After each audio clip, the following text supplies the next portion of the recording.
AVR or something is my name. Really? Really? Yeah. This green one? This green one? Yeah. Oh, we got to get fixed for you.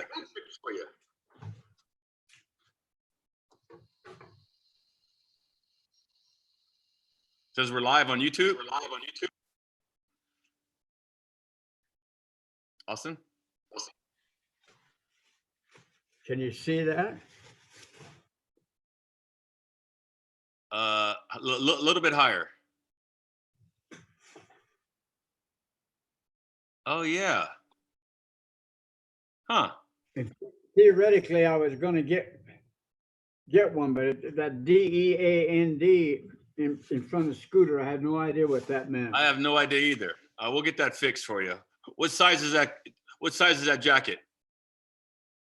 Well, does it fit you? Hang on. It says, hang on. Medium. Medium. Okay, good. And it fits you okay? Yep. Perfect. Perfect. Hey, Austin, are we live?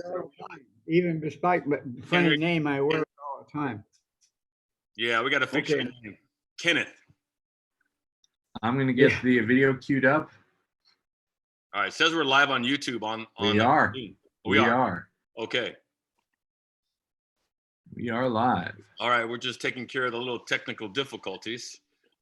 Oh, no, we're bringing up the highlight. So we are going to show a quick video of Kenneth's return to the Pacific with us on program last year. And so we're going to start this off with that to give you guys a little insight of, what we do and what his experience was like. So that's firing up now. This is the first time we've shown a video live, so this will be cool. Excited. Open the QuickTime.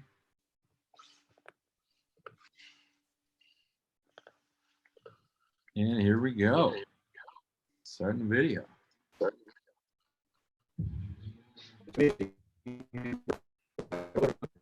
I got an answer in 45 days. Now the three of us are looking at screens in three different places in conversation.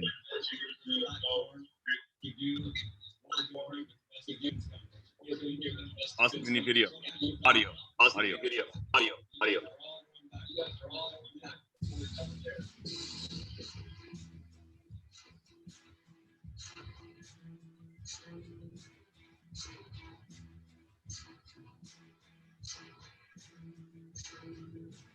I got nothing but a black screen now.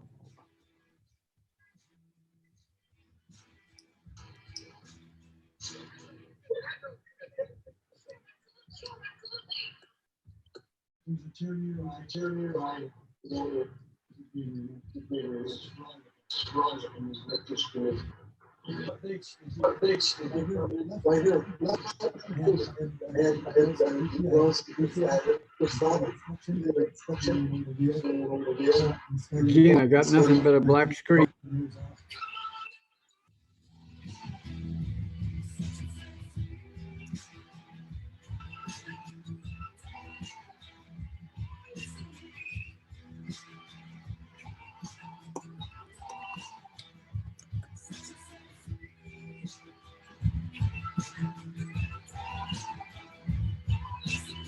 Here, you guys deserve it. I'm telling you.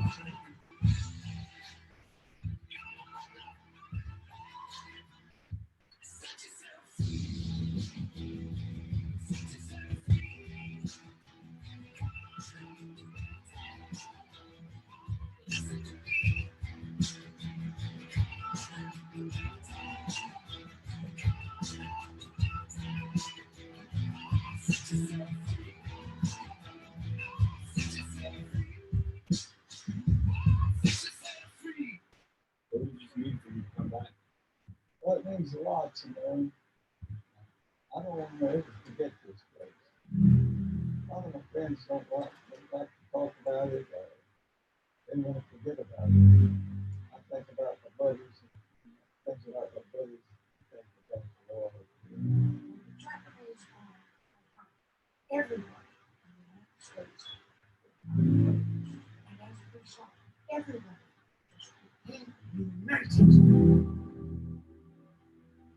All American and boys are going to go right in, kick butt, get out, and go on with their lives.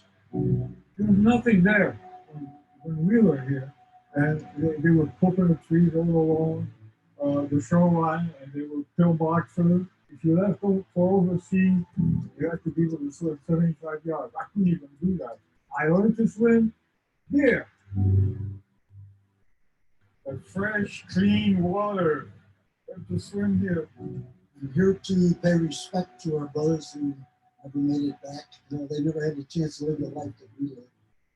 And that honor, I'd like to salute them.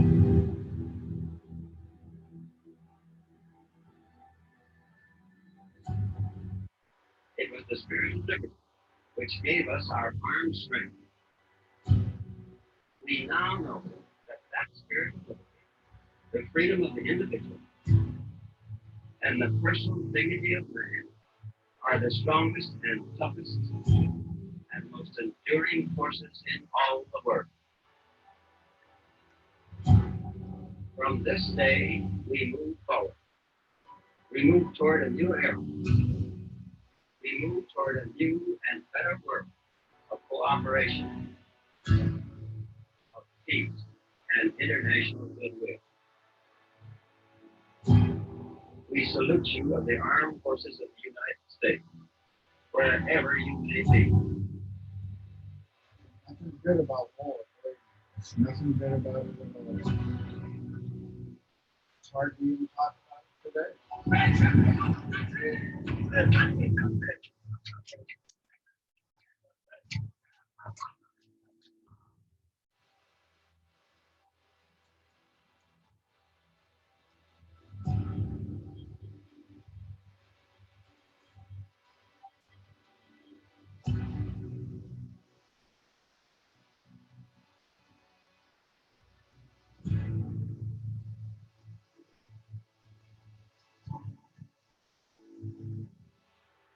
What a job you have done.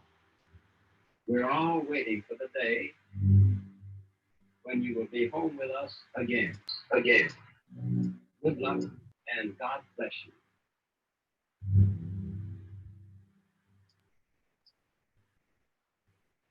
All right, you remember that trip, Kenneth? Yep, I do. What was that trip like for you? Well, it was a trip of a lifetime. It was wonderful going back to all those places and meeting all the other comrades that went with us. It's, you know, it's a once in a lifetime experience. Sure. God, I'm ugly. What kind of feelings did you have? Saipan? Saipan? Well, of course, the war was a very different war in that time frame. And what was an atrocity today was not an atrocity then. And I can remember on Saipan, there was a big counterattack by the Japanese and how we went out and got them with flamethrowers. And I can remember some coming up to surrender and a guy looking at them and saying, "You're not taking my place on the ship going back to the States," and killed all four of them. And today that would be an atrocity if it wasn't then.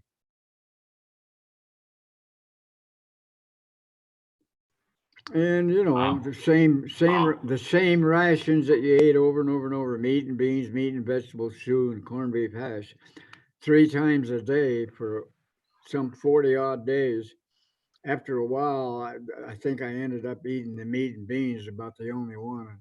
I would get anything that was green growing on the island that I could throw in there to jazz it up a little bit, but food was not anything to be bragging about. Later on in the war, of course, we got better rations. But Did you have any spam while you're out? Spam. I do not. I remember spam later on, but not at that time. Not at Saipan. I would guess we got it on Okinawa, maybe. Yeah. Okinawa 75th anniversary. And it started on 1945. You were there in Okinawa. I was there the day the war ended. You were there when the war ended. Yes, I was. I remember we were next to a Puerto Rican outfit and they started firing everything up into the air and throwing, I don't know what the hell they were, but it was more dangerous being around there at the end of the war than it was when it started. I remember seeing General MacArthur.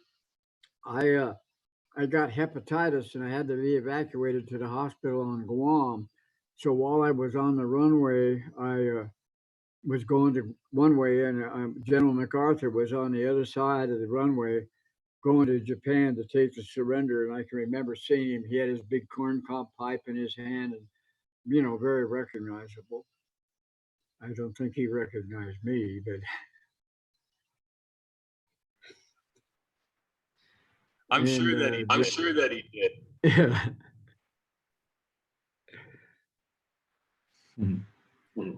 Hey, Scooter. Yeah. Do you have your phone on next to you? I have it right next to me. Yeah. Is the audio on it? We have an echo. When we talk, it echoes. When you talk, it doesn't. I'm going to turn it off.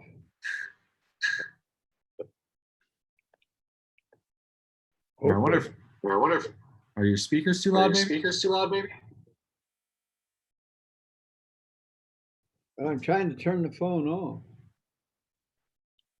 Maybe it must not be the phone. I don't know why this echo is happening. Hang on a minute here. I'll get it.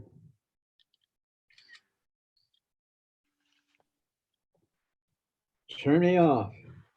All right. Well, it must be the speakers. Can you hear me now?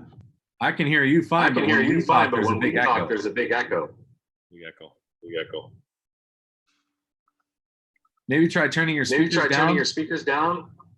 I turned my phone off. Did that make a difference? Nope. Maybe try turning your speakers down. On here. Computer. Let me see if I know how to do it.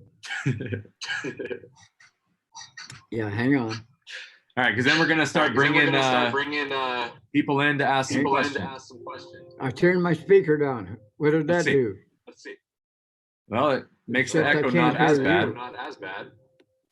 Can you hear us? still? I can hear you barely. Did that get rid of the echo? A little bit. Not really.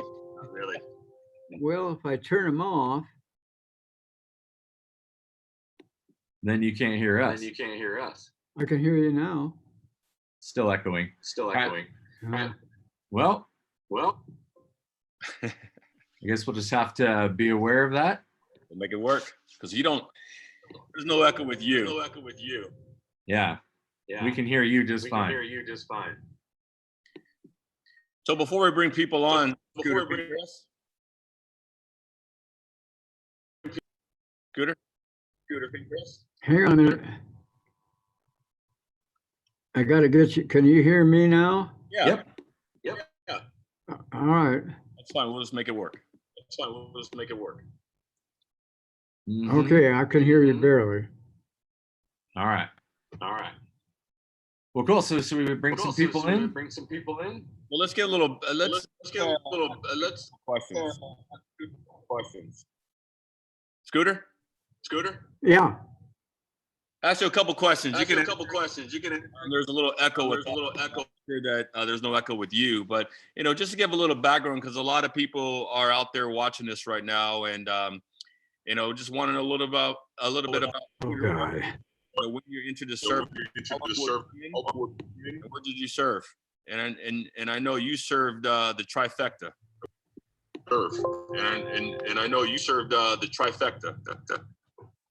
Okay, I'm back again. I kind of got off for a minute. What did you ask me just then? No worries. I said there's a lot of people. On YouTube. They want to know a little bit about you. When did you enter the service? And how long you served? grew up in the state of Washington, Spokane, Washington. I attended Washington State University. I graduated in '49, but before the war, I left to enlist in when they stopped drafting everybody, you had to join. So I joined and I went to Hawaii. From Hawaii, I went on a trip to my first combat was Macon Island, and we went down in a big convoy with the Marine Division that went to Tarawa, and I could look out on the horizon. I could see two aircraft carrier on the right and two aircraft carriers on the left, and they were the last aircraft carriers in the North Pacific. We fought on Macon for about a month, no, about 10 days. We had about 1,000 casualties, wounded and killed. The Marines, however, in something like 5 days on Tarawa Island, about 3.5 miles long and 1.5 miles wide, had over 3,000 casualties. So it was a different war than it is today. Wow. Wow. Then after that, we went back to Hawaii, staged for a while, and then we went to a place called the New Hebrides down under the equator, and we staged there to go to Saipan. And we might have gone there after Saipan. I'm never really sure. I think after Saipan is when we went down to the New Hebrides. But and then we went to Okinawa, and of course, everybody thought that we were going to go from there to Japan, and it was the largest Marine invasion in history at that time. And I can remember seeing all the Zeros come flying in and trying to attack all of our ships out in the harbor. I remember a Zero flying over us one time at about 100 feet. The guy had one of those old helmets that were made out of leather, and he looked down at us, but he wasn't the least bit interested. He wanted to go out and get one of our ships, and we fired at him, but we apparently didn't hurt him any. But he flew out in the bay, and as I recall, they shot him down. He never did get anybody. But we lost a lot of ships and everything there by the Zeros coming in. But Wow. Hey, Scoot, I remember went to Saipan. They're on the Spanish people. Right between the Saipan invasion and Tinian. And I remember you whole area in between ships. oh yeah, when we got ready to land on Saipan, we were in the strait in between Saipan and Tinian, and the battleship. I can remember it firing one direction of salvo, and when it would rock back, it would fire the other salvo at Saipan. And while we were on Saipan, we never really had darkness at night. They fired flares all night long, and just 1 minute, one flare right after another would be up in the sky. But it's kind of eerie looking out over the flares, trying to figure out where the enemy was and who to shoot at if you were going to shoot at anybody. And Saipan, of course, was where I saw the ladies commit suicide with their kids by jumping off the cliffs, which was something I'll never forget. Yeah, that's called suicide. Suicide cliff, yeah. And I remember the Japanese soldier telling the civilian lies that the yeah eat them and all this crazy. And of course, I got to go back to Okinawa after the war. I was a Green Beret for about 18 years, and I went back and commanded a Green Beret outfit on Okinawa for 3 years. And so I got to go back and visit some of the battlefields. I even found a foxhole that we had dug in an out of the way place, and in 1945. And when they were trying to get all the ships, every company, the cooks had a 50 caliber machine gun, and of course they couldn't cook in combat. So we dug a great big long trench that was about 20 feet long and a little wider than normal, maybe 8 or 10 feet wide. Mounted that machine gun in there so we could fire at a plane as it came toward us, and as it went away, we could continue firing. And so we fired at everything that came over us that we could shoot at. Mm-hmm. And what area of Oklahoma was that? Well, You remember? You remember? actually, I was all over Okinawa. We landed on April 1st, which was Easter Sunday. Oh yeah. And we expected to be opposed, and we were not opposed. We just made a landing. And then when we turned to go south on Okinawa, we did run into the Japanese. We fought for, a long, long time. When we left the line, up until Okinawa in the Pacific War, we never got replacements during combat. Okinawa was the first time that we got replacements. So the first time we got replacements, we were out in front of Naha, and we were fairly close to the ocean, but up on a ridge. Down below, between us and the ocean, was a flat place where they grew rice. And there was a little cart path along there that the Japanese had used to go ahead and the Japanese would go ahead and use it to do their thing. And we go away. I got somebody trying to do something here. We I looked down. We got the replacements, and I was trying to get a list of them so I could add them to my platoon. By that time, I was an active platoon commander. All our officers had been killed or wounded, and I saw a guy sitting where a bomb had dropped on this cart path where it crossed a little stream. He was sitting on the edge of it. When he stood up, the Japanese had planted a landmine in there. Landmines were activated by, had a little tit up there, and it had acid in it. When the tit got broken, the glass tit, the acid would go down activate the bomb. And when he stood up, it activated the bomb, and it threw the guy, I'm not lying, at least 100 yards out into this rice field. Nobody knew his name. So we went out there to get his name. If I thought for a moment, I could think of his name because I've never forgotten it. But the Japanese started firing at us. So in those days, if you couldn't get somebody's body out, you stuck dog tags in their teeth. So we stuck the dog tags in his teeth and came back. At the end of the war, they had a cemetery on each of the places that we fought, Macon, Saipan, and Okinawa. Later on, they evacuated all casualties from the Pacific and put them in the big cemetery on Oahu. And I can remember going to that cemetery and seeing his name listed as being missing in action. I tried to figure out where his parents were from, but it was a little town in Ohio, and I don't even think it existed anymore, so I never made contact. But it was pretty gruesome.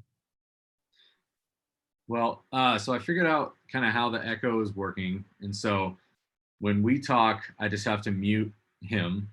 So we'll talk and then he can talk, but he can still hear us right now. So in that way we don't have echo. So when we bring people in, we'll just kind of have to have a turn system where I'll make sure when someone else is talking that he's muted so we don't have echo, but he can still hear and then he can talk when we're done. How about over and out? Got it. Okay, so. Hey, Scooter, how many years did you serve? Well, I served a total of, I stayed in after the war and I served for 32 years, I think. Wow. 32 years. And what was your highest rank? Lieutenant Colonel, Special Forces for how many years? 18 years. I was a parachutist. I got about 135 parachute jumps and about 30 free falls, and spent a week on a submarine. We trained on submarines and had to learn a language. My language is a Thai language, like Kun Bai Nai Ma means where did you go and return. And you were Yeah. you were in the Vietnam War as well, correct? I was. I had a unique experience in Vietnam. I was selected to be in charge of the group that trained the Vietnamese division that went. Let me get it. The Thai division that went to Vietnam. I was in Thailand at that time, and we trained them. I visited them while they were in Vietnam. When I was in Vietnam, I had a very unusual assignment. I was in a city called Canto, and I was in charge of all the people that went into the Delta. It was in the Delta region, and all the people that came out of the Delta. I'm kind of ashamed of my service in Vietnam because I never heard a shot fired while I was there. You were But there. I was there. Wow. Did have a big impact by training that division of Thais that went to Vietnam. And Scooter, were you also in Korea as well? I was in Korea, but I went to Korea after the war. I had a strange experience. I was in the Second Army. Well, when I got out of the Army after World War II and I went back to college, I was a distinguished military graduate in the ROTC, and I could have gone back in the Army as a regular Army officer, but at that time I didn't want to go back in. Then later on, I worked for the state as a voucher auditor, which is the world's dullest job. You okay vouchers all day long or disapprove them. And so after a while, I decided I went back in, and I went back on what was called a competitive tour. And I had to serve in a unit for 1 year and go before a board to start and a board to finish. And then every 3 months before I had to go before a board. And I could not be transferred from that unit. The Korean War came along and everybody got transferred out, and I had to stay there and help train recruits as they went through. By the time that I got out of there, the war was over in Korea. And so then I went to airborne school because I hadn't gone to airborne school during World War II. Went to airborne school, and afterwards I was up in Fort Campbell, and then they sent me to Korea. So I was in Korea, but not to fight. Wow. But That's pretty impressive. Well, I'm sure there's a lot of people that want to give everybody a little background. I know we don't have that much time. Want to give a little bit of background of you, let you tell those stories, and then Austin's going to bring on some people to ask you questions. So it's kind of like a live interview with people who want to ask you questions. And these are the cards that we do for all of our returning veterans back to the battlefields. If you're looking at the screen, Scooter, you can be able to see your card that we have made for you. So we make 1,000 cards for all the veterans, and they can use them to pass out when they speak, when they go to schools, any type of thing they can do. It's just a nice thing to pass out and to give. It's a beautiful picture. And on the back, I don't know if you have a picture of the back, Austin, but on the back, we'll put it up. Bio of all the veterans as well. And it's all unique, as all their ribbons and medals that they earned on there, and it's a really nice deal. Scooter, you still have a bunch of those cards left, or are you out of them already? well, I kind of lost you. Hang on a minute here, man.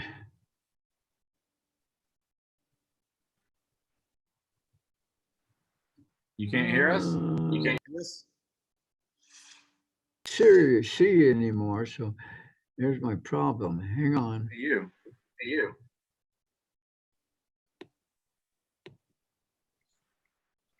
Ah. You lost us. I don't have you on the screen. That's why I, Uh-oh. Oh, weird. Oh, weird. You. It's for you.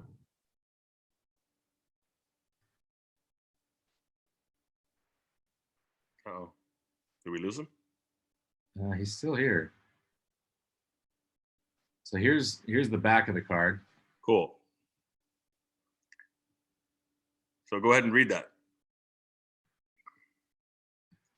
Me? Yeah, while he's checking in. And Okay. I'll find out. So let's see. Kenneth was born on the 2nd of May, 1924 in Spokane, Washington, which he already told us, where he grew up until he went into the military high school in Portland, Oregon. Upon graduation, he entered college and a short time later volunteered for the draft. After Kenneth was drafted and completed basic training, he was sent to the 69th Infantry Regiment, aka the Fighting 69th. His first combat occurred as the Marines were assaulting Tarawa and the Fighting 69th assaulted the Makin Islands. Let's see. Next was the bloody fighting on Saipan and Okinawa. As the Fighting 69th prepared to invade Japan, the war ended. Kenneth returned home, graduated college, and was both Rangers and Special Forces trained. He advanced in military ranking to Lieutenant Colonel, serving in Vietnam and Thailand. Yeah, pretty incredible. Yep. Pretty incredible service. Over 30 years of service to this country. And I got to tell you, Kenneth is, Scooter is, I think he's 97 years old right now, maybe 98. I'm not really sure. 97? I think so. Wait, no, Yeah. I think he turns 97 on May 2nd. Yeah, and he's still excited about learning. He has an iPhone. He's on the iPhone for a long time, and he's always asking, "How do you do this? How do you do that?" So it's really great that he's continuing, to want to learn more and more and more. I've never heard him say that he's too old to learn. He's always trying to learn, and even with this Zoom here and signing on to this this video conference, he did it all by himself. And looks like we lost him right We now. lost him. let me get him back. We'll get him back. All right, hold tight, everyone. Yeah. He turned his phone off too, by the way. Remember? Oh no. Yeah. Oh no. I think he did turn his phone off, so he might not get our text. I just called him right now.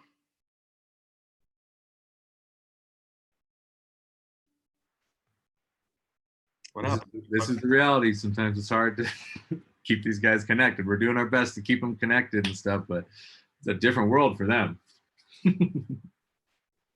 No, there's not much we can do right now during this quarantine. Yeah. Normally when we go live, we're there with them. What happened to you? We lost you. Well, I'm lost too. I'm on my watch now. You're on your watch? Yeah. He's on his He's Apple. calling you from his watch. That's awesome. Huh. Tell him to go back to the email I sent him and click the link, and he should be able to get right back in. Yeah, Austin said go back to the email that you sent and then click that link and you should be able to go back in. Hang on, then. I'm gonna go back to the email. He's on his Apple Watch, everyone. The best. You see him like this, like. Yeah. So we've had the chance to take Kenneth. We've been on 2 programs with him now. We did Hawaii. He was with us for the 75th anniversary, right? No? He was with us for something. Last year. So we went to Hawaii. Yeah. Crazy. Us old guys are not very good at all this. No, you're good. Just go back to the email and click on that link that we sent you. And it should take you right back to the screen. Oh, just sign in to Zoom, then click join, and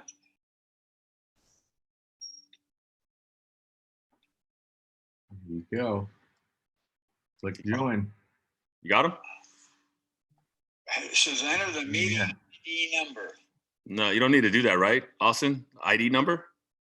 Shouldn't have to, but I gave it to him earlier. You might need to add that in. All right, hold tight. I'll give it to you in a second.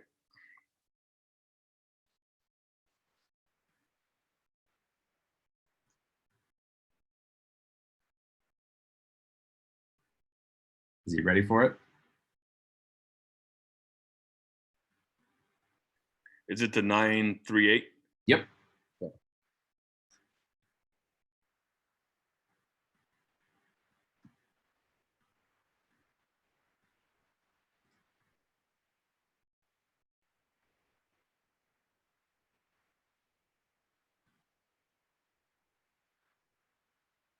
How's he looking?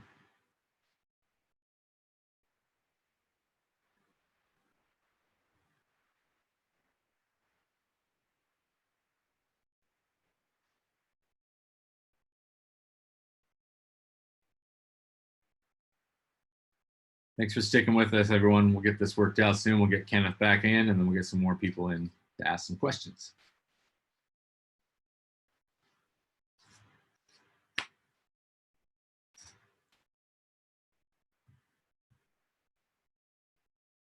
Donnie's just giving him the numbers to get back in.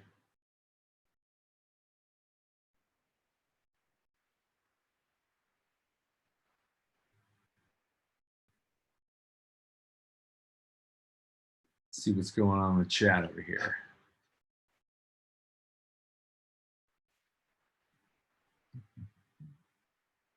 Oh, we got a bunch of family members of Scooters in the chat. Very cool.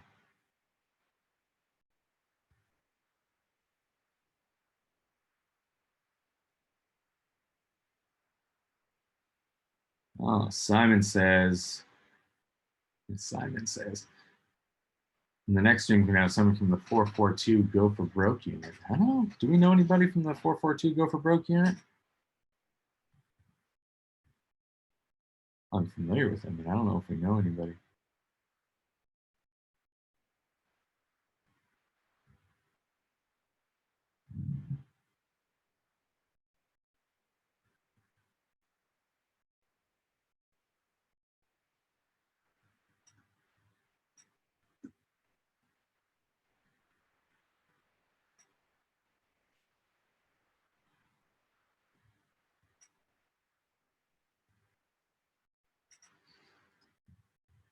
I can't hear you, Donnie, just so you know you're muted. Yeah, because I'm talking to Scooter Okay, right I didn't know if you were saying, I saw you looking at me. I didn't know if you were Yeah. saying anything.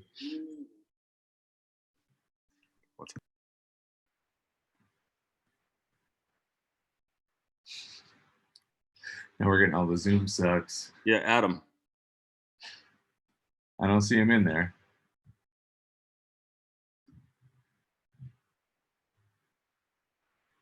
He's not in the waiting room.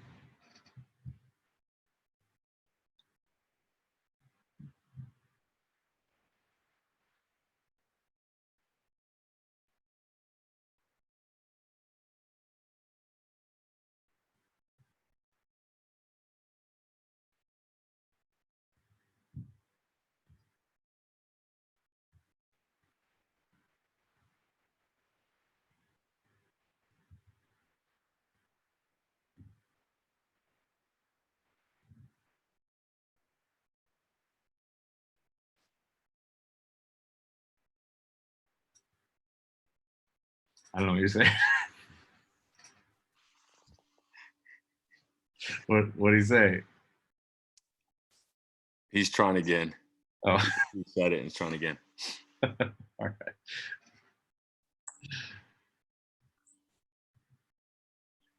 Oh, it wants me to keep going through the rejoining all the time. Yeah, we can. Yeah, you can rejoin.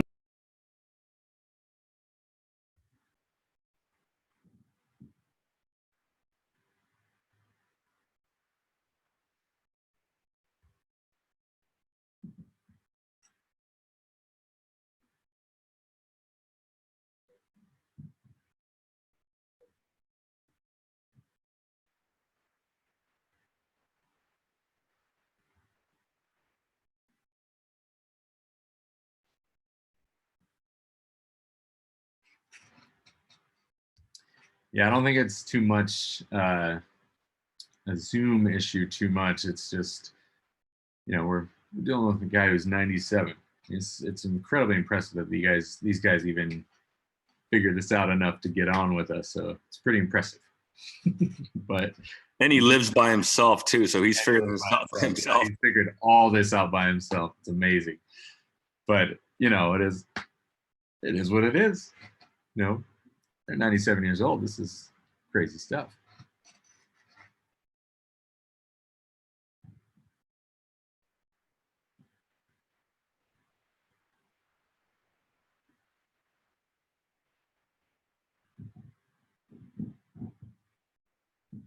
So Long Life just asked if we were planning on doing with multiple World War II veterans so they can chat together. We are actually working on putting that together. So I think in the next coming week or two, we're going to do one where we're going to have multiple veterans on at the same time, which will be very cool. If you see this message, but could potentially also be more problematic.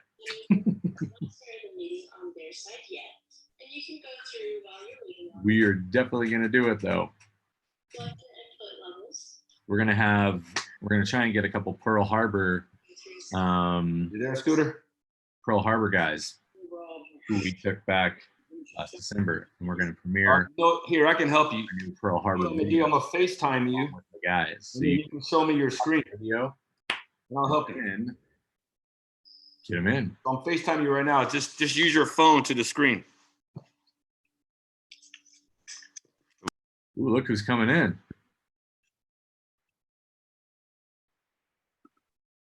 I haven't seen this guy in a while. Hey. Mr. Colvin, how you doing? How you doing, buddy? Doing well. Fantastic. This is Greg Colvin, a good friend of ours. Saw him chilling up there. What are you up to? Living the dream. I mean, living the quarantine dream. Sitting in my house, you know, talking to you guys. Nice. Reading about vets, reading up on history, and doing nothing with consequence. What kind of things you learning about? Oh, let's see. I was reading, actually was rereading Band of Brothers.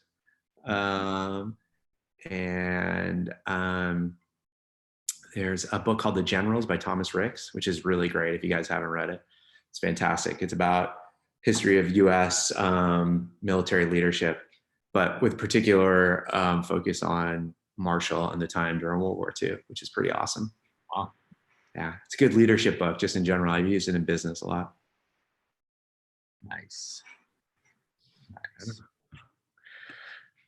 Is it just us three? We're kind of in a holding pattern right now because we're trying to get Scooter reconnected. Okay, cool. Awesome. How are the questions been going?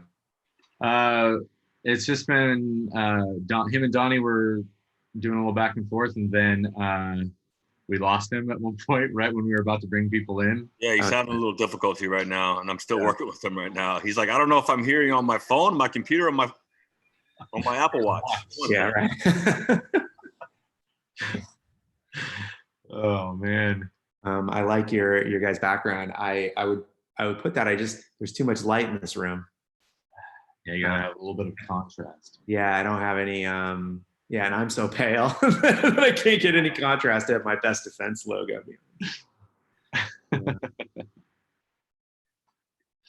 How you been, buddy? Everything good with you? Yeah. Yeah. Awesome. Let's see. Trying to keep up with good. Look at you. You're all svelte, and you know I need to go get my best defense hat. Hold on. I'm gonna be right back. Shit.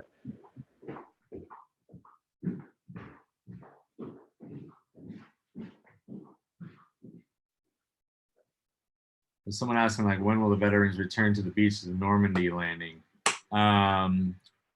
We of course had a trip planned for June, as we always do, but the stay home order has been extended to, or the no event order in France has been extended to July 15th as of right now.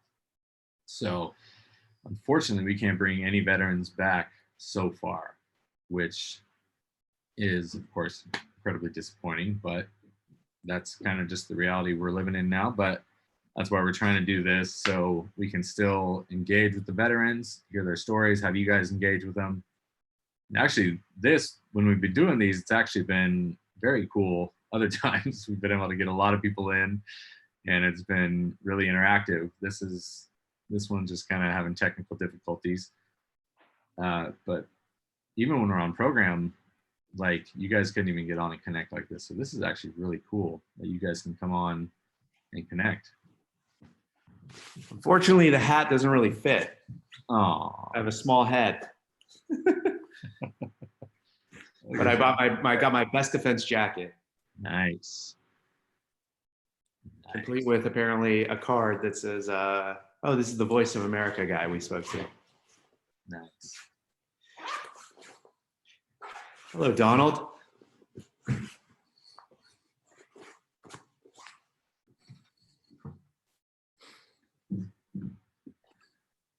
Well, oh, he's here. I see him. He's coming back in.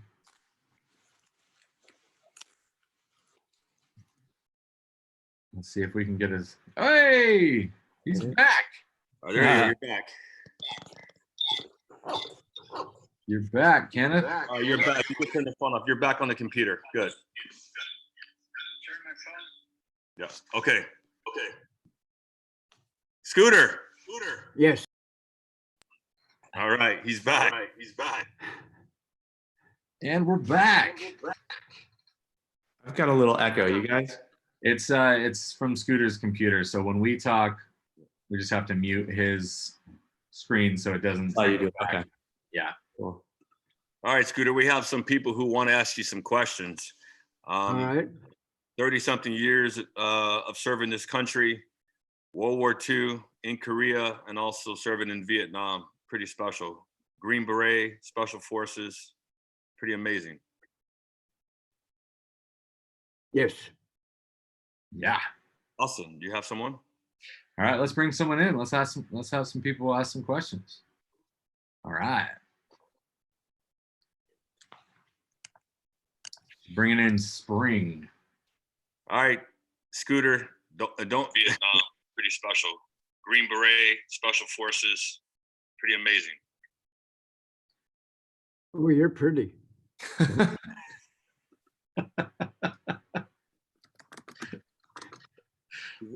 All right, so Spring, we can't hear you. Great. Sorry about that. There we go. Now we can hear you. Well, thank you, Mr. Barclay. That's going to be the best compliment I get all day. So thank you guys for offering me this opportunity. And thank you, Mr. Barclay, for your service. So I'm a little nervous. This is one of my passions. So thank you for this. If it's okay, can I ask you a question about pre-war feelings and attitudes and whatnot? I guess I was just curious as to what your general feelings were in the months or days leading up into the war. What was the community feeling? What were you feeling? How big of a role Pearl Harbor played in your, joining up in the military, and kind of just what was the general feelings for you particularly prior to joining? To your satisfaction. I was in college. The war came along, and it was pretty certain that it was going to be a long war, and I was going to have to get into it. You could no longer join. The only way you could get into the Army was to volunteer to be drafted.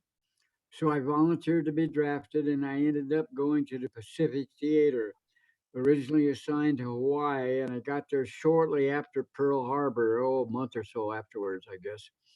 And I was stationed in Hawaii for about a year. Originally, I was on beach guard in a place called Kailua, and we guarded against Japanese invasions. And then I got into a unit. My first combat was on an island called Macon Island. We were a regiment, that's about 1,000 men. And we fought there for about 10 days, had about 100 casualties. The Marines at the same time went to Tarawa, which was a Marine had a division. So they had 3 regiments and a total of about 15,000 men. And they fought there for 5 days, I guess.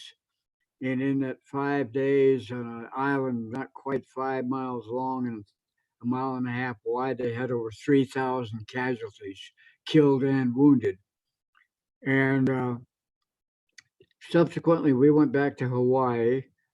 From Hawaii, I went to Saipan. When we went to Saipan, I was in a convoy with the Marine Division. I may get this backwards anyway, but when we went to Macon, the Marine Divisions went to Tarawa. We were in a convoy. I could look out and see two aircraft carriers on the right side, two aircraft carriers on the left side, and they were the last aircraft carriers in the Pacific. So then we went back to Hawaii after Macon, scheduled to go to a place called Saipan. And we went to Saipan again with the carriers out on the right and left and whatnot. And we fought there for, I don't know, 98 days, something like that, before it was secured, a long time. In that part of the Pacific War, we did not get replacements during combat. And we landed on Saipan on the 1st of April, which was Easter. And we were not met by opposition, which was kind of strange, but we tried to get into a place called Naha and fought there for a long time. When we got out of the line, we had 38 people, 58 people left in a company. A company normally had 198 people. So the difference between 198 and 58, they weren't all killed, and we had a lot of water casualties. People couldn't get water, and they went into strokes and things like that. But and it was a different war. I can remember some Japanese coming up trying to surrender. A gentleman next to me, I say gentleman, a person next to me, looked at him and shot and killed all four of them, saying, "You're not going to take my place on a boat back to the States." Today, that would be an atrocity. Back then, it was not an atrocity. So, I'll answer any questions you have, if that tells you anything. Yes, it does. Thank you so much. You've had quite the impressive military career, I heard. 30 years and many years in special forces. So I'm sure you have quite the stories to tell.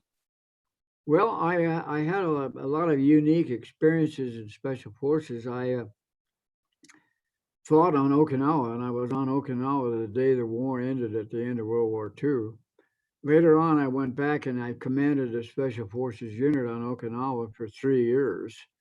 So I got to tour the battlefield and found places that we had fought, and even found a foxhole that we had dug. And it sounds kind of strange, but when we invaded Okinawa, it was one of the largest marine invasions in history. And the Japanese had all these kamikaze planes coming down trying to sink our ships. And every kitchen had a 50 caliber machine gun, and of course, they couldn't cook in combat, so we would mount that machine gun and try and use it. We were in an out of the way area, and we dug a big pit for the machine gun that was about 8 or 10 feet wide and maybe 30 feet long, 20 feet long. And we could start the machine gun pointing at one end and just revolve it all the way down to the other end as an airplane flew over us. So I can remember seeing a Japanese Zero flying over us, and the pilot had an old World War II kind of leather helmet on, looking down at us. But he wasn't interested in us. He wanted to get his ship. We tried firing at him, but I don't think we hurt him any. As near as I remember, he went out into the bay and they shot him down. I don't think he ever got a ship. But so that's one story. Any other questions? I'll keep answering. You've answered my questions. I just like hearing the stories, so I don't want to interrupt. Yeah. Are you married? Thank you so much, Spring. Thank you. Said, are you married? Well, I want to know. I'm looking. I'm going to mute my. They never lose it. They never lose that No, charm. they don't. No, they don't. Thank you, guys. Spring, thank you so much. Thanks for coming on, Spring. Oh, that's Thank awesome. you. Yep. Vaya con Dios. Watch this guy. Watch. I know, we got to keep an eye on him. I'm like, Scooter, can I ask a question? absolutely, Greg, ask a Sure, question. I want to ask maybe a difficult question. Maybe this is not something you ask a soldier, but how did you cope with the constant fear of the enemy and really of being killed in combat? How do you force yourself to move forward? Being afraid. Yeah. Well, fear is kind of a funny thing. If we knew we were going to go to an attack and say they set a time, we were going to attack at 0800. Between 7:30 and 0800, you did a lot of praying and you did a lot of worrying. Then at 0800, you went into the attack and you were so busy that you really didn't have time no longer to be afraid in the sense of just being in quivering fear. What you did was you were fighting to stay alive and you were doing everything in your power to stay alive. So I think your body does something with the adrenaline and it puts some adrenaline in there that's not normally there. And so you didn't suffer a lot of fear then. Then when it was all over with, and you had time to think of it, you said, "Oh my God, how did that happen? Why did I do this? And how did I do that?" And I don't know if that answers your question, but that's No, it a does. way that I try to answer it. No, it makes a lot of sense. I mean, you wonder in certain situations how your body takes over and reacts, and it's obviously training and the adrenaline. So were you just completely depleted after a battle and just, with all that adrenaline coursing through? When the battle was over, we were just number one, glad to be alive. Yeah. And, seeing which of our comrades were still around with us. And usually we had some wounded that we had to get on into the wounded, into the medical system to get them into where they could be taken care of. So we were busy afterwards. And we prayed to the Lord and thanked him for letting us make it through. And, I don't know how to explain it much better than that. You did a good job. All right. I'm Well, ready. let's bring someone else in. Ask some more questions. Let's see who we got in the. Now waiting. We got Steven here. Thanks, Greg. Good job, Greg. We were busy afterwards. We got Stephen Wyatt coming in. Thank him for letting us. Oh, did you hear that? Stephen Wyatt is somebody I know. They invited you in. Good job. You did a good. Come on, Stephen. Turn on your camera. I'm ready. Let's bring someone else in. Ask some more questions. Yep. See who we got in the. Now waiting. We got Stephen here. Thanks, Greg. Good job, Greg. We were busy afterwards. We got Stephen Wyatt coming in. Thank him for letting us. Yeah, I'm here. Oh, did you hear that? Stephen Wyatt is somebody I know. They invited you in. Yeah, I'm here. Come on, Stephen. Turn on your camera. I'm ready.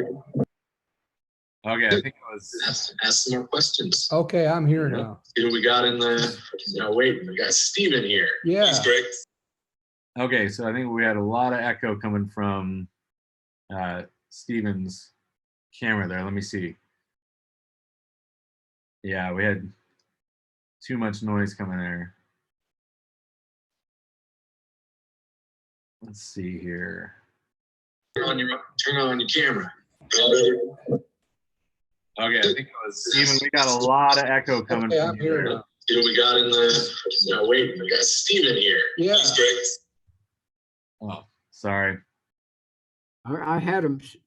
That's Stephen is my son-in-law or my daughter's husband, and that's my daughter also there. Oh, really? Yeah. Oh, wow. That's your daughter? Yep, the daughter and my son-in-law. Okay, I'm gonna try unmuting him again and see if we can get good audio.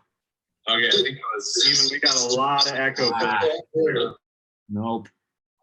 They got more echo than you do. Oh, my apologies. I don't think that's gonna work. Can he mute his stream? Steven, can you mute your computer? I'm gonna try unmuting him again and see if we can get good audio. That's too. Nope. They got more echo than you. Bummer.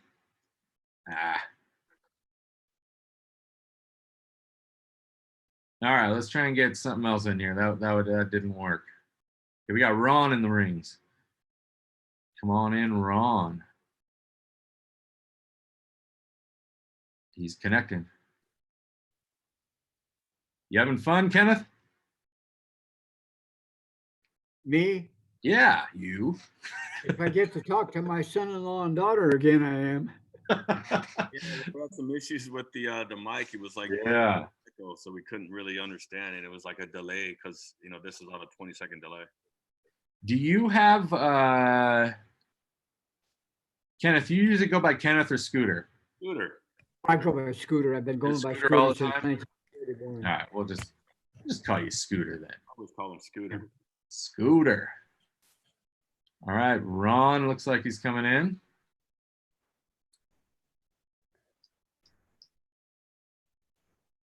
Got no video yet. Oh, Hey, Ron. are you Ron?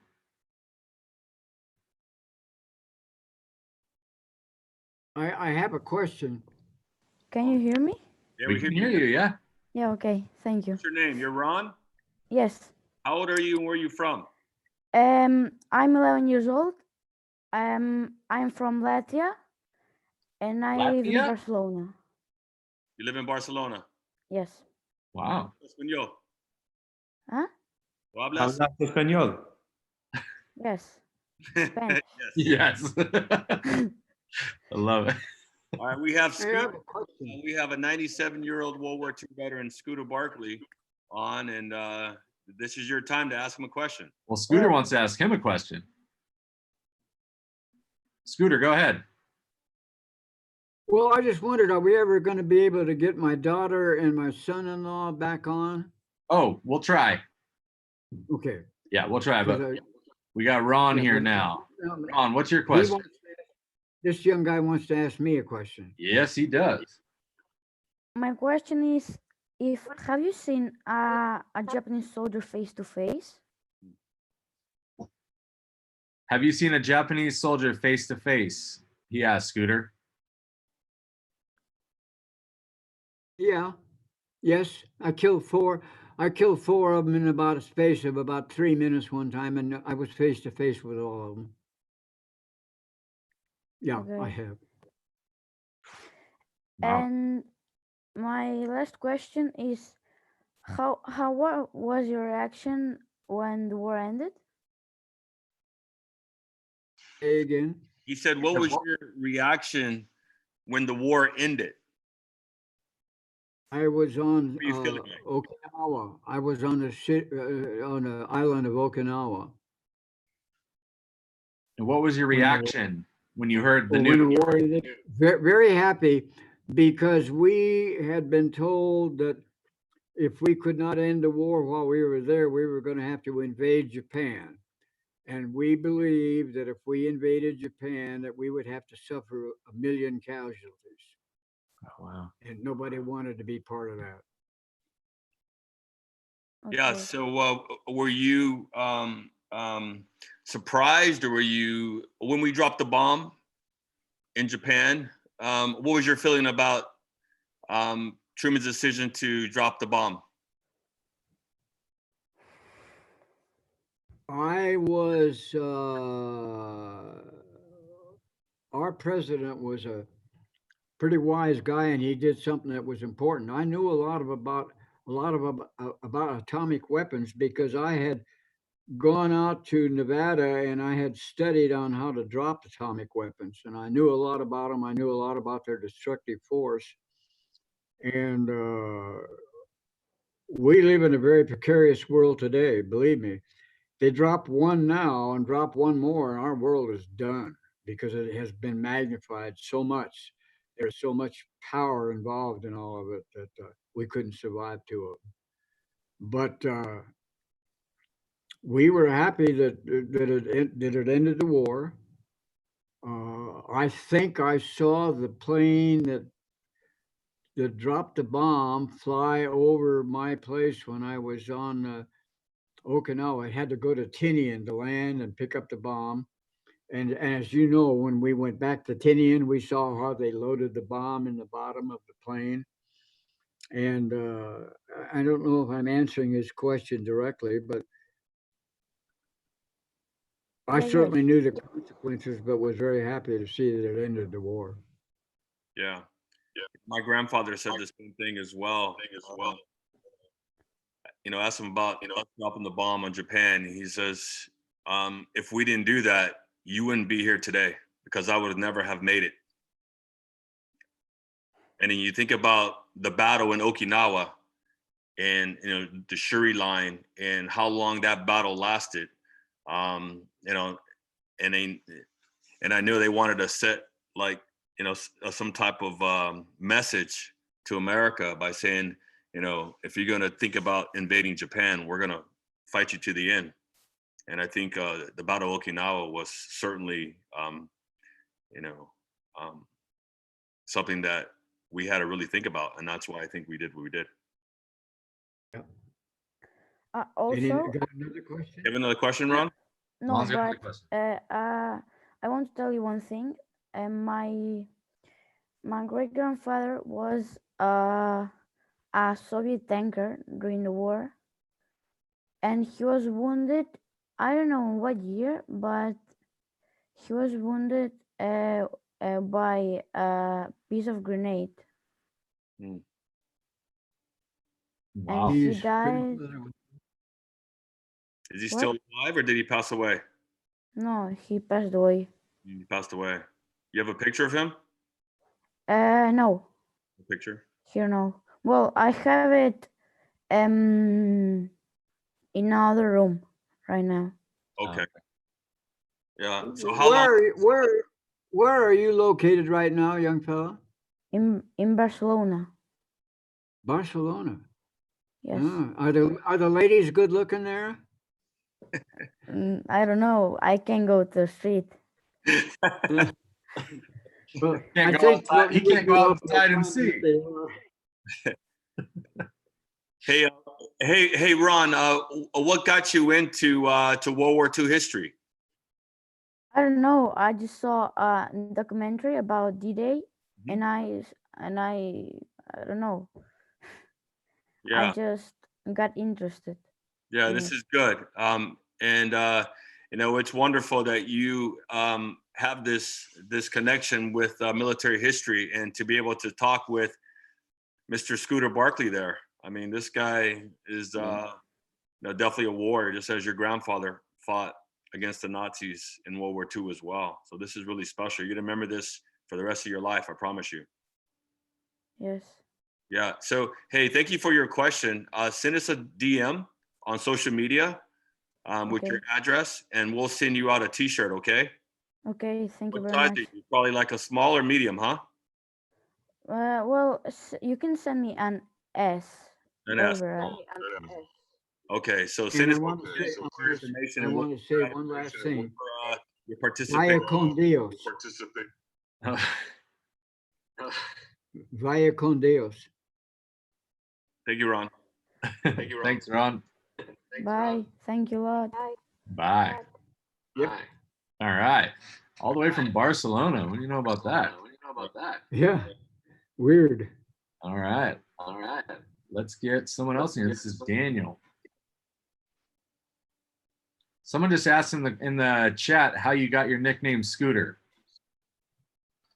Well, in 1941, I was going to Washington State University, and the city of Pullman was dry, so you couldn't get any kind of booze. But we were 9 miles from Moscow, Idaho, where it was wide open. So we would get dates, and the dates would prepare a picnic lunch and whatnot, and we would go over to Moscow, get booze, and go back up into the Wasatch Mountains, which were right behind the city, and there would still be snow back in the trees. Put the booze and everything in the snow, and spread out the blankets and the food and eat and talk to our dates and whatnot. And so this one gal looked at me and she said, "Oh, look at him scoot." I think I'll call him Scooter. And I turned around and said, don't call me that. I don't like that name. So when we went back to the fraternity, I was a Sigma Nu fraternity. Went back to the fraternity, they said, call him Scooter. He don't like it. And I've been Scooter ever since. And how old were you? How old was I then? Barely 18. Oh, nice. A long time. So I've been Scooter all my life. Daniel, Hi, Daniel. Hi, we can see ya. Where are you from, Daniel? I'm from Spain. Okay. Another from Spain. Very cool. Yeah, Well, you're on with Scooter here. You got a question for him? yeah. My question was if you can describe like your first combat experience. Did you hear him, Scooter? One second, I lost my screen. Uh-oh. What's the question now? He said, what was your first combat experience like?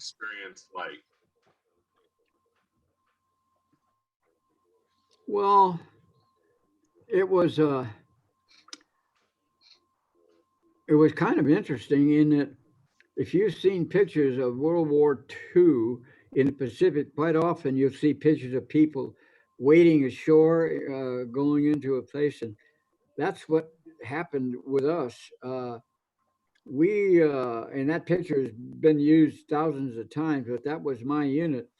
Now, I was in a different part, and I was a radio operator for the executive officer, the second in command of a company. And we landed in what would be the crutch part of a crutch that you put under your arm. And I can remember it was an island, so it's not jungle like if you were in Vietnam or somewhere, but it was very, very, very thick foliage. And we were walking down through there, and it was kind of muddy and wet. And I can remember a shell landing between us, but it didn't go off, and it went bouncing down through the woods. And Yeah. then when we got into combat, we were fighting the Japanese who had fought at the Rape of Nanking and had 6 major combats.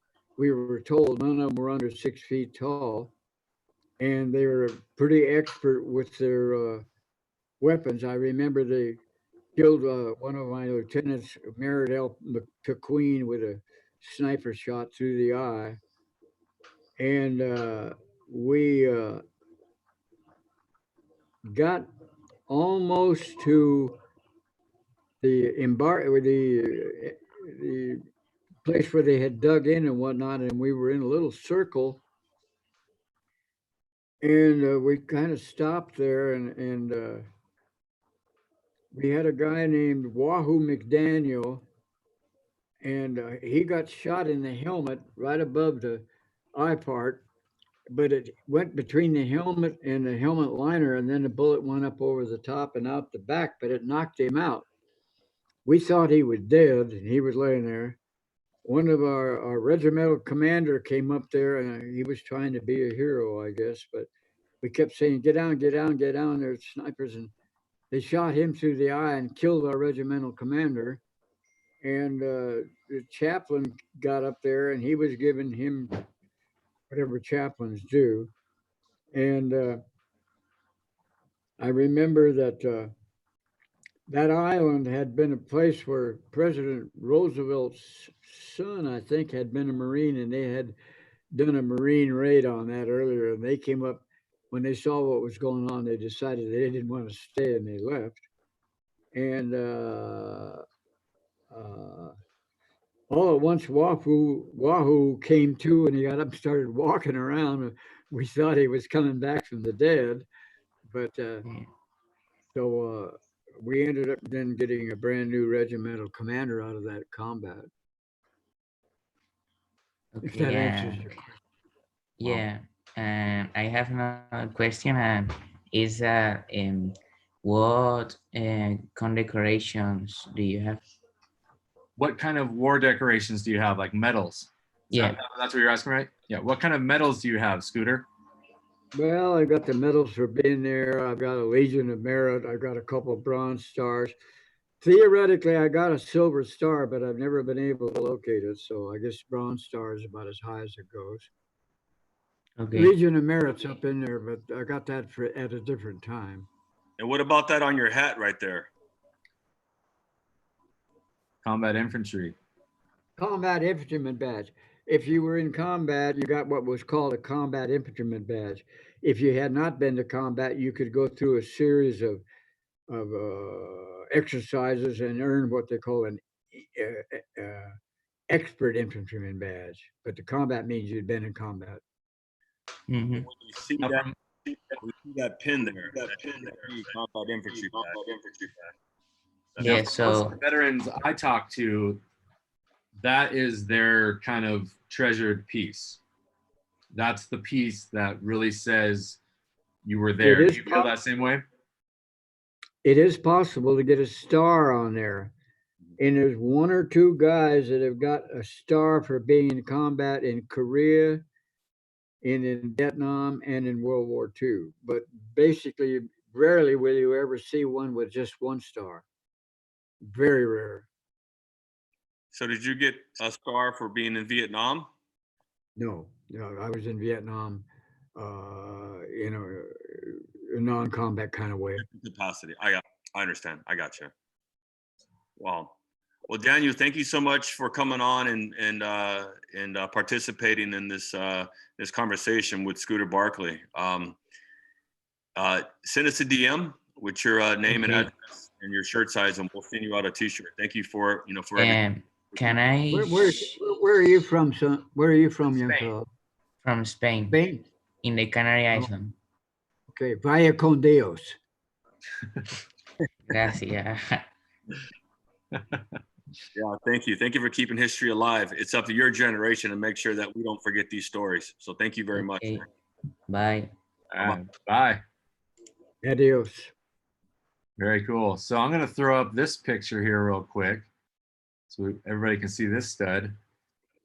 Look at that. Oh, yeah. Oh, Who's that guy? Really a handsome guy. Absolutely. Women kind of age beautifully, but men get so ugly when they get old.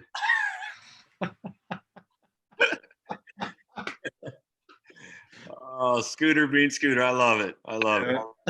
Handsome fellow there. Hello, guys. All right, we got someone else coming in here. What's going on? Connor? Oh, hi. Let's see. We can't see you. Turn your camera on and we'll be able to hear you, but we can't see you. All right. There you are. We can see you now. How's it going, Connor? Mr. Austin? Yeah. I heard that y'all are the Best Defense Foundation. Yes, we are. You brought a World War II veteran here, and his name is Kenneth Barclay. Is that correct? That's him right there. Him, right? How old Can you is he? see him? How old is he right now? You're 96, right, Kenneth? Or Scooter? I will be on the 2nd of May. You'll be what? 97 on the 2nd of May? 96 on the 2nd. Oh, you'll be 96 on the 2nd of May. So he's 95 right now. Wow. I'm an Anyways, old fart. I got 10 questions for him. You got a question for him? 10. Go for it.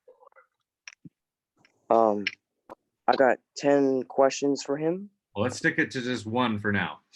All right. Go ahead. So, let's start with his background growing up, about his parents and his siblings. Did you already talk about that, Scooter? I can't remember. Hey, Kenneth. I grew up in Spokane, Washington. Yeah. My father was in the photographic service. He met my mother at the end of World War I. They got married, and they had me, and I have a brother named Scott who's passed away a number of years ago. And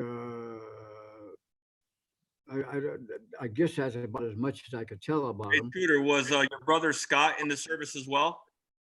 He was in the 82nd Airborne.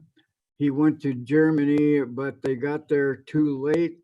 to ever make a drop. Every time they got ready to drop, the troops on the ground got there before they could make their drop. So he didn't see any combat. He went to Hitler's lair though, and they took over that. And I got a 45 pistol that he got in Hitler's lair, which is kind of unique. When you look at a 45, every part has got a number on it as to the year it was made.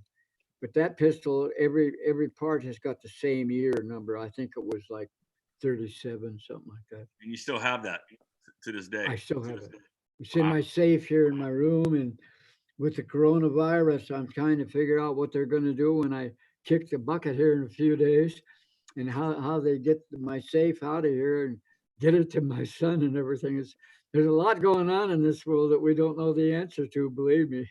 Well, you got Mr. years to live, and you know, we're all trying to stay home right now to make sure that we don't spread the coronavirus to anyone. So we're trying to be smart right now, and this is why we're doing these, you know, these interviews, you know, to make sure that we connect with you guys, and you know, and let you you know, get out there and share your story, because right now you guys are almost confined to your homes right now. I mean, you're in senior living right now, right?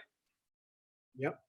And you can't leave your home. They come in, when they come in to feed me, they got a mask on. They protect me in every way that I can. I protect themselves in every way that they can. If I pass away, I don't know. My funeral is paid for, but I don't know how in the hell they get me out of this place to where they bury me.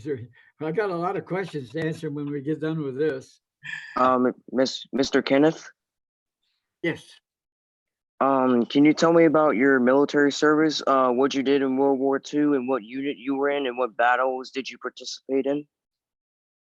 I was in the 27th Infantry Division, the 165th Infantry, known as the Fighting 69th, going all the way back to World War I. I was in the battles for Macon, Saipan, and Okinawa. I achieved the rank of a E8, which was as high as you could go, Sergeant, Master Sergeant. I was an acting platoon leader because all of our officers had been killed. And I was lucky to make it through. So you said all of your officers that you served under have been killed in that battle? In all the 3 battles that I was in, yes. And I stayed in the Army, and ultimately I became a lieutenant colonel. You retired as a lieutenant colonel? I did, yes. How many years did you serve in the Army? About 32. Oh, wow. So you have lots of experience. Yeah, I stayed in. I got out for a while after the war, went back in and stayed in. I think with my reserve time and everything, it came to be 32. So, who was your commanding officers of the 27th Division that you served under with? Well, remember? The last one was a one named Smith, and he got into an argument with a Marine general named Howling Mad Smith, and he got relieved. Other than that, I really don't remember their names. It was a long time ago. Yeah, imagine 70-something years ago. Yeah. It was a long time ago. How old are you, Connor? 15. 15. Where you live? I live in Lafayette, Louisiana. Louisiana.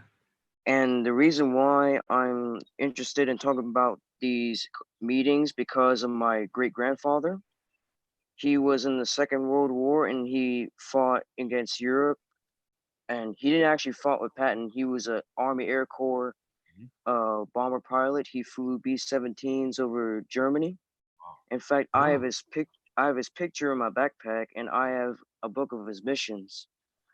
What time he served in Germany, what time he went to Poland to bomb things and all that. So wow, that's a great legacy to have in your family. Yeah. And he was retired. He's retired captain. He retired as a captain when he retired. In fact, an interesting fact is he served under Jimmy Doolittle, I believe it was Jimmy Doolittle, who was in the Doolittle raid that led B-25 bombers off the Hornet and suddenly ran out of gas. Your grandfather was with Doolittle? My great grandfather served under Doolittle. Yes, he did. Wow. Okay. And he actually got to meet him in New York after the war. Yeah. He and his wife did. Hey, Connor, anyone else of your family served in the military?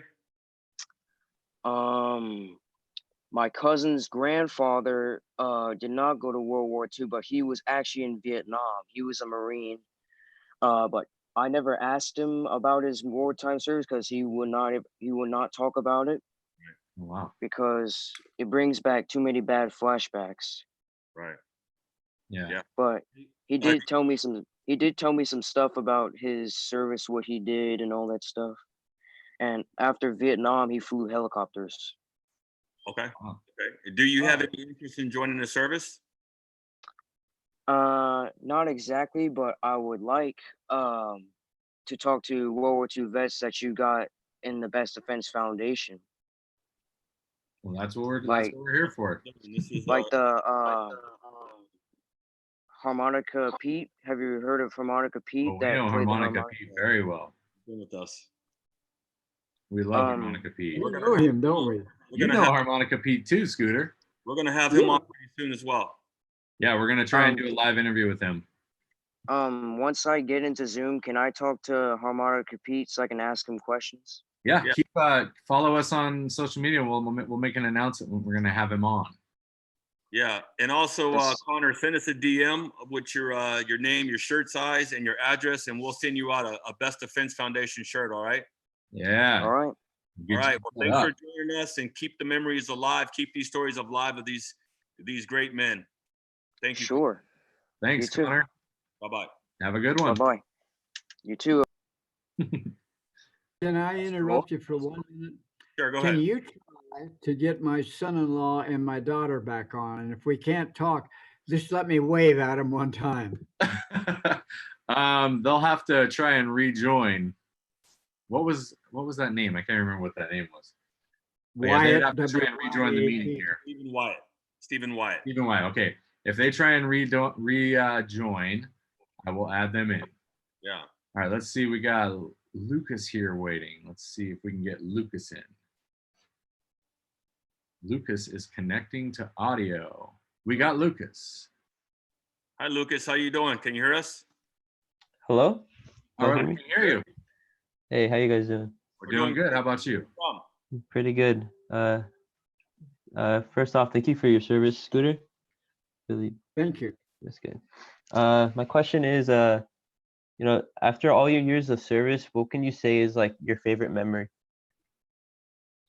My biggest memory. Your favorite memory. Wow. Favorite memory. All your years of My service. Favorite memory. So a good one. A good one. Getting married to my wife. But in the Yeah, service.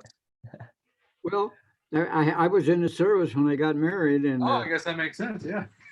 yeah, we got to go to Germany together. My son was born in Germany. We went to Denmark, and we went to Holland, and we went to Austria, and all over Germany. And I don't know if that answers the question, but getting married was a big part of it. Other than that, my being a Green Beret for 18 years, jumping out of airplanes and things like that. How many jumps did you do again? Not very many, really. 135, but Not very many. Not very many. well, by today's standards, it's not. But it's more than one. Yeah, just to expand on this question, Scooter, do you have any memory that sticks out from any of your time on any of the islands, either Tarawa, Macon, or Okinawa or Saipan?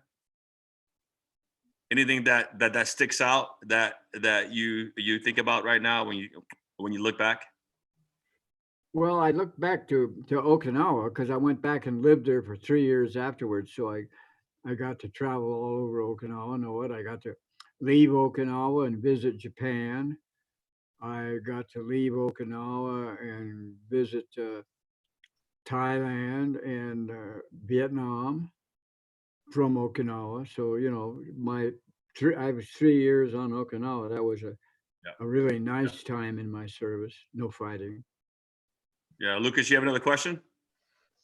No, I was just gonna expand on what you were saying, but you Okay. held it down. Go ahead. Well, no, I was gonna say I was gonna say exactly what you were gonna say. Sorry. Okay. Okay. Well, How old are you, Lucas?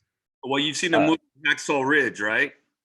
I have seen it. Yes. Yeah, I've seen the movie Hacksaw Ridge. When I was in Okinawa last year, doing a USO, visiting the troops, watching the Super Bowl with a bunch of Marines there, I FaceTime Scooter Barclay because I know Scooter served in Okinawa, and Scooter was going to join us in Okinawa this year, but unfortunately, I got canceled because of coronavirus. But I was on top of Hacksaw. I was on top of Hacksaw Ridge, and Scooter, you told me what about Hacksaw Ridge?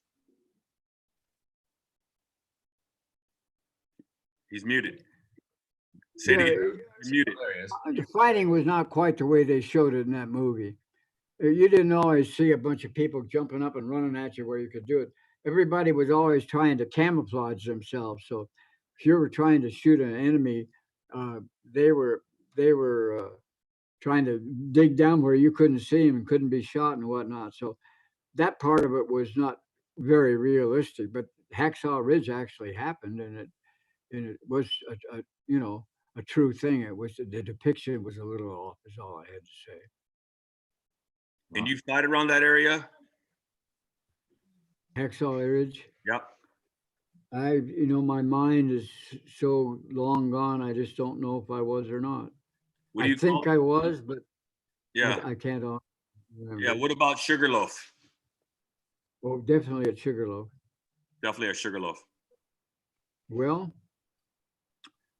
we were out in front of Sugarloaf.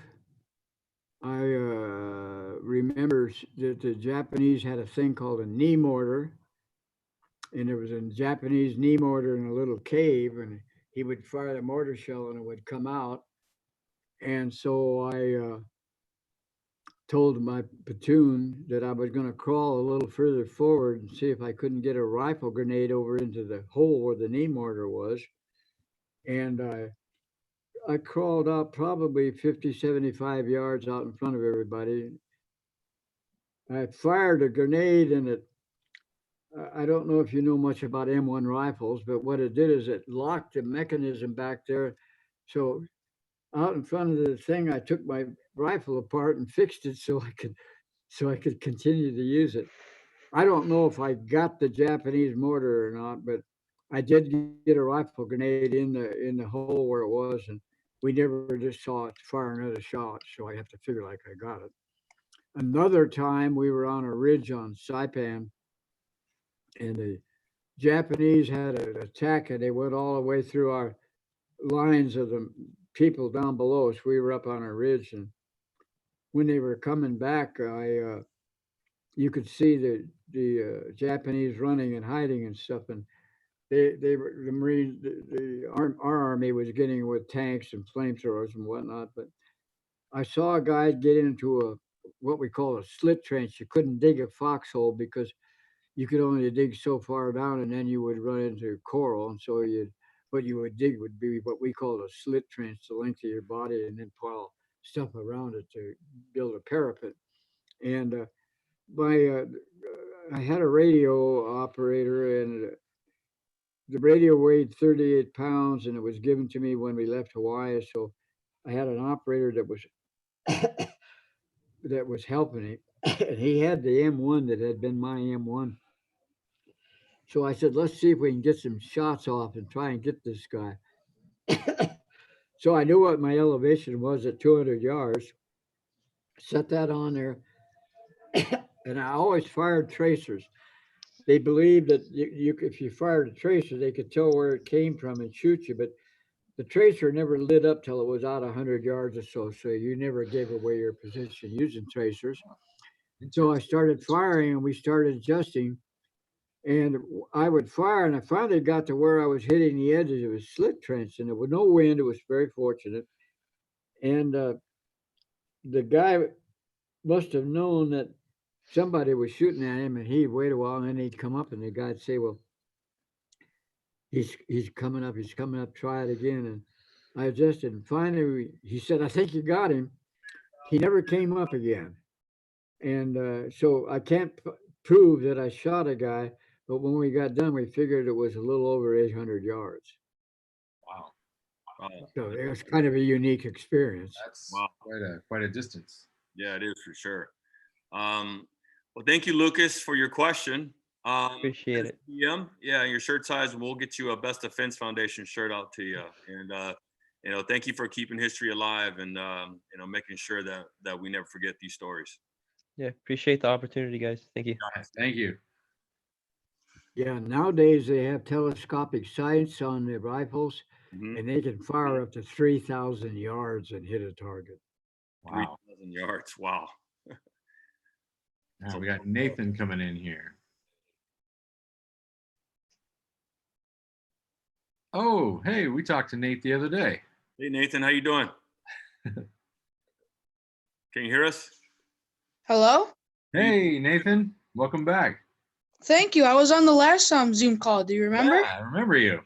Yeah, right on. Well, we got Scooter Barclay over here.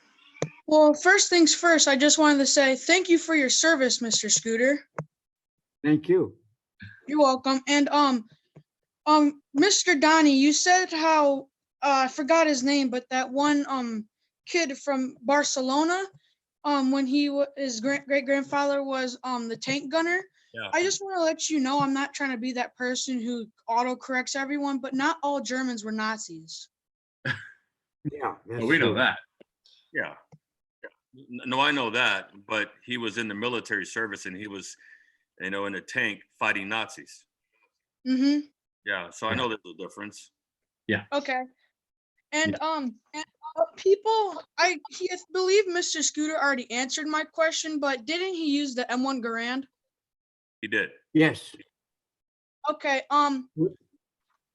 So that's nice, but I just wanted to say something about my great grandfather. Is that okay? Sure. So I have a picture of him on VE Day, but it's on my phone, so I can't show you that. But he was shot in the head. But he had a helmet on, and the bullet stopped, but he just got knocked out. He said it felt like a sledgehammer hit his head. Can imagine. Hey, Scooter, that's what you said about Yeah. one of your the guys from Okinawa. You said he got shot right above the eyes in the helmet. You said, and it went around. And it knocked him out. Knocked him out. I thought he was dead.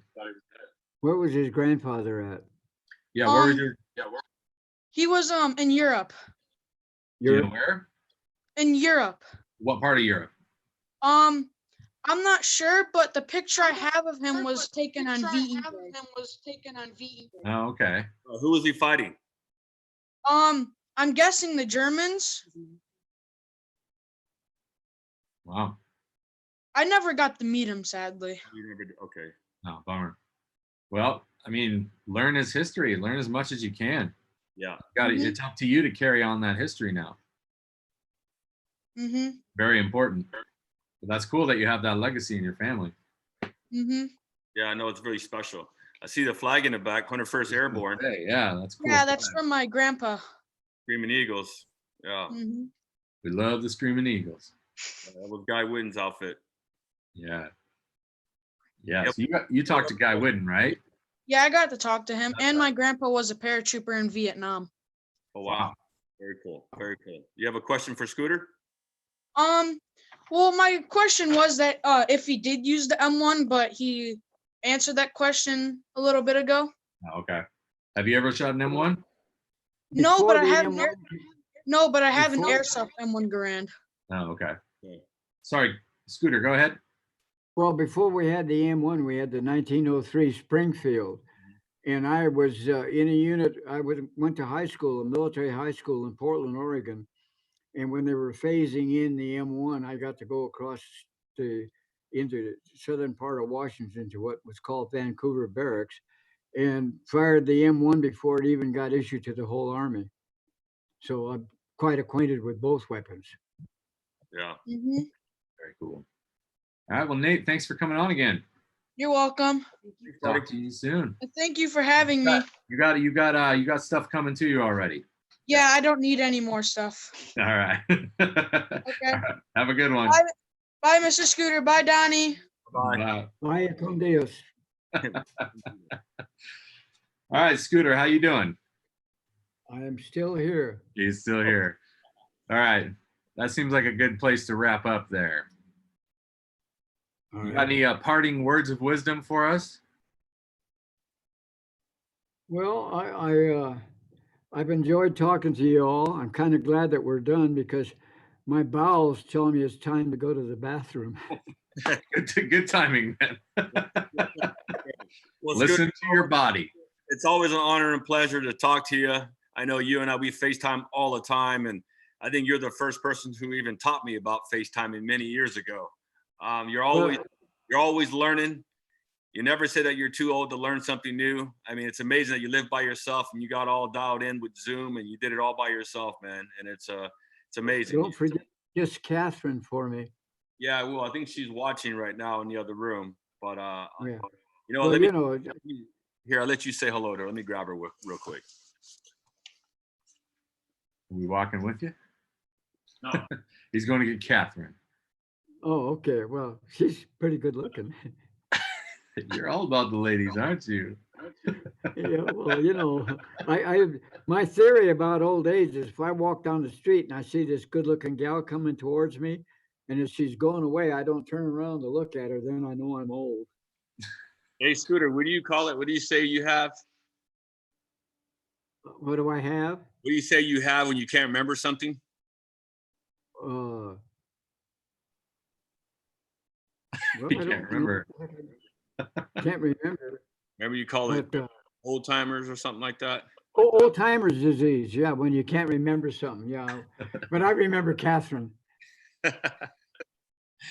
Yeah, I'm trying to grab her right now. I think she's doing something in the other room, but she comes in here. Well, that's all right. But just tell her hello.